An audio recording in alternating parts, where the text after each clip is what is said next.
Good morning. It is inflation prediction day, and I actually have coffee in there if you can see it. Today, a very gracious offer from the Russians and the inflation prediction. I'm going to show you what RBC is predicting, and then I'm going to show you what I'm predicting. And if you weren't already concerned with the last two videos I made, I might concern you a little bit more. Let me start here. The Russians and the Saudis have graciously offered to stabilize oil prices if something bad were to happen. I'm a little upset with Reuters on this one. They didn't really report this properly.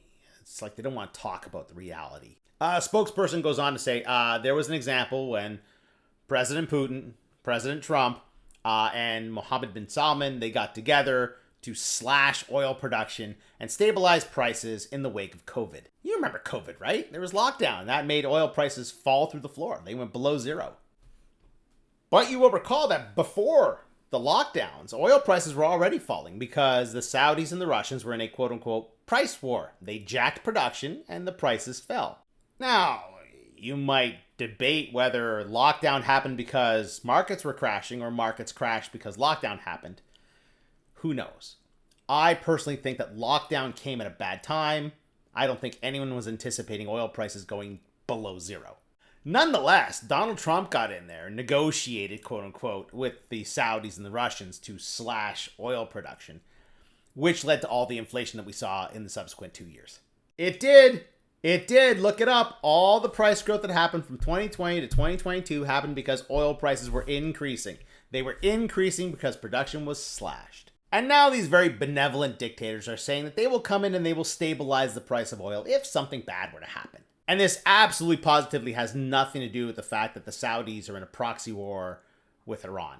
And definitely nothing to do with the fact that Iran is supplying China with oil. And if something happens to Iran, Russia will be there to pick up the pieces. How gracious. A friend in need is a friend indeed. All right, I was talking about the Bushehr nuclear plant. Let me just draw a comparison to Fukushima. You remember Fukushima, right? There was an earthquake and a tsunami, and Fukushima leaked into the Pacific Ocean. I actually believe the water was released on purpose, but neither here nor there. The point is, radioactive water got into the Pacific Ocean. The Fukushima nuclear facility is 223 meters from the Pacific Ocean. Having done war games for quite a large portion of my life, I know that during a military conflict, you want to take out energy infrastructure. It's one of the first things you want to take out. We're seeing that happen in the Russia-Ukraine war. It's happening all the time. So the Bushehr nuclear facility, it's a viable target. Oh, and it's 320 meters from the water. It's not that big of a difference. Now, after that disaster, the radiation was detected way off coast. Off the west coast of California, tuna were radioactive. This seems to be the number that I found, about 300 kilometers. That's the level at which the radioactivity was well above safe levels. 300 kilometers. I know that's zoomed out, but that says 288 kilometers from the Bushehr nuclear facility to Kuwait City. It's about 240 kilometers across the Persian Gulf.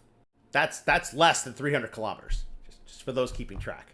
Now, nuclear facility tends to be built to withstand natural disaster, but it's not built to withstand bombings by people who feel they've been ordained by God to bomb things. Do you have faith that any of the people involved in this stuff are worried about the fallout? The literal fallout. All right, so now that you're worried about our existence on this planet, let's talk about the inflation. Yesterday, I went over the horrible economic data happening here in Canada and how we really need to cut rates because our economy is suffering. More bad news came in yesterday. Grizzly, that's what they called it, Grizzly. May retail sales drop 1.1%. They were expecting an increase. They didn't get it. What? That's so surprising. That people who don't have money don't go out and buy shit? Oh, wow. I would never thought of that. Anyway, RBC, who are also shocked by these numbers, they came out with their prediction for the inflation coming out on Tuesday of next week. They're seeing headline inflation come in at 1.8% and the core holding at 2.6%. Both the headline and the core have mortgage interest cost in them. So headline would be around 1.3, 1.4 without mortgage interest cost. This would be closer to 2 without mortgage interest cost. I've been looking at 1.2 all month long, but I looked at the consensus, looked at the RBC, the fact that we have tariffs in place, that some places are still dealing with excessive gas prices because of carbon taxes and so on and so forth. So I revised my numbers, but the best I could justify was 1.4%. Maybe I'm way off somewhere. Like last month it was travel tours. This month it could be something I'm totally not seeing. I don't know. But right now I'm seeing a 1.4% inflation. Either way you slice it, this ain't good. It's well below target. And they're worried that the prices would go up because rates are too low. Why do humans have to wait for a disaster to happen before realizing something is a bad idea? Can't we just avoid disaster for a while? I'm kind of tired of it.